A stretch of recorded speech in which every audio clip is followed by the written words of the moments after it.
We tried going to Blockbuster for months. We tried reaching out to them, but this was this ultimate. I mean, listen, we were doing $5 million a year. They were doing $6 billion a year. Okay, so we had 150 employees. They had 60,000. That we were like a gnat, to them, to an elephant. That the tail flipped around. What's this thing buzzing? No interest in us whatsoever. It took months, and finally we got the call.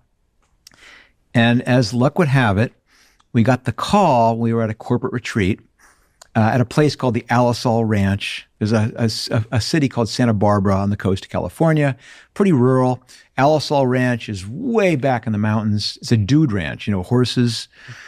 So we're on retreat. And you also know that in Silicon Valley that we're pretty casual. And when you're on retreat, you have to work at it to be even more casual. So all I had with me was shorts, T-shirts, thong sandals. That's all I had with me. And that's when Blockbuster calls, goes, "We'd like to see you tomorrow in Dallas." And I remember turning to Reed and going, "There's no way.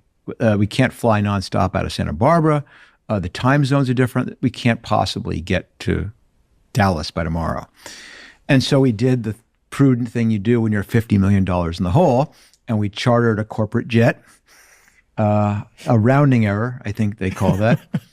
We fly to Dallas, go up to in the 27th, 28th floor of this massive glass and steel skyscraper into this huge cavernous conference room. There's a big hardwood table made of, I'm sure, out of some endangered Amazonian hardwood or something. It was horrendous, the whole thing. And I'm there in shorts and a T-shirt. And your thong sandals. And the sandals. And Reed, I was jealous. He had a Hawaiian shirt. He had buttons. Anyway, in come the Blockbuster guys, and we make our pitch. We go, we'll combine forces. You'll run the stores. We'll run the online business. We'll build a blended model, which our research has shown is a game changer. And everything will work out. And it was going good. They were asking good questions. They were leaning in. And we're going, okay, this is rolling. And then they asked the big question, how much? And of course, we'd rehearsed on the plane. And we figured we're $50 million in the hole, so $50 million. And there's this silence in the room. And I'm looking at Blockbuster execs trying to piece together what the reaction is. And it finally dawns on me they're trying to suppress laughter. They're trying to keep a straight face at the hubris that this little company, $50 million in debt, at the trough of the meltdown, could possibly be worth $50 million. So as you can imagine, meeting goes downhill pretty quickly after that.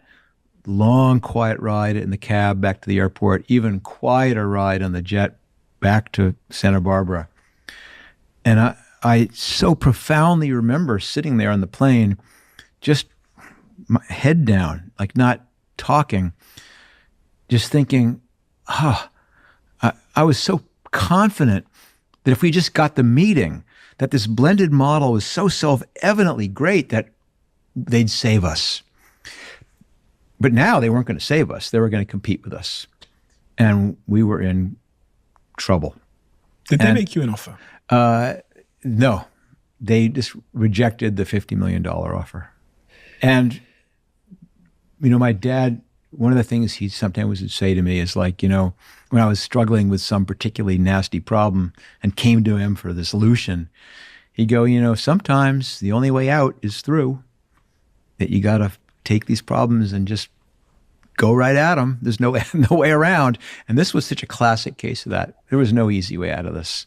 The only way we were going to survive was to compete with them. And we had to put ourselves in a position we could do that.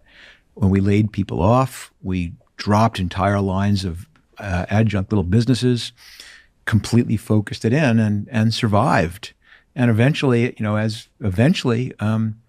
passed Blockbuster, and eventually Blockbuster went into bankruptcy.